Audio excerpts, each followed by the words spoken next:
We're going to go over how to update or get a bootable drive on a USB to update a Pro 1200. So right now what I'm doing is I right clicked on the EST application and then I'm going to click on Run as Administrator. If you don't do this, then you'll get error code number 7 to come up whenever you're updating. We're going to choose Case IH right here, and then make sure you choose an AFS Connect tractor of whatever you're updating. You can put in a pin. If you're not connected to anything, put a random pin in. It'll start to load. From here, you're going to go into the programming page and hit yes. Hit OK with primary. Hit no. Or you can hit yes there, but we're not connected to anything. So then from here, we're going to go into the programming tab. We'll select the Pro 1200 and then we'll hit browse. We'll select the only version we have.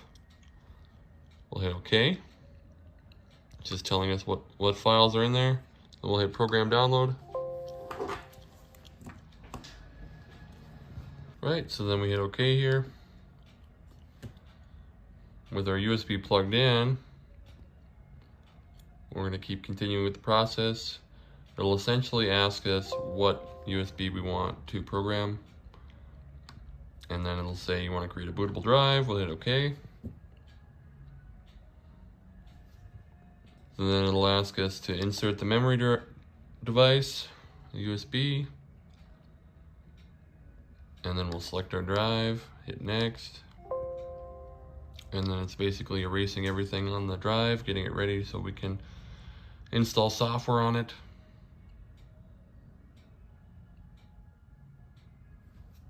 It'll tell us, it'll give us a little progress bar on how far into our download we are. Ready. Now it'll ask you, this is a new step that hasn't been around for a while. Please remove the memory device, wait a few seconds, and then reinsert the memory device to continue with the transfer of files. So we'll do that. All right, I usually count to 5, and then we'll plug it back in. And then when this is done, we'll hit OK.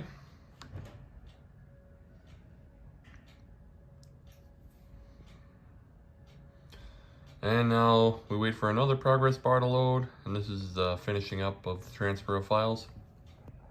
We get to this screen, and it tells you what you need to do in order to program it, right? So we'll read it here.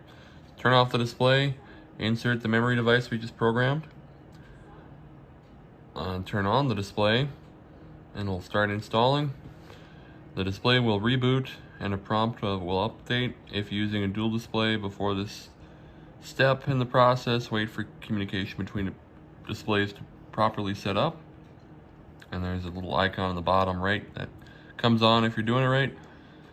And then if memory device is used, update. For other tasks, it's recommended you restore it for best functionality.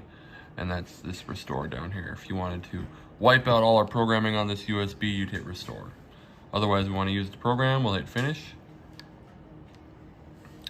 And we will eject our USB. And now it's ready to program.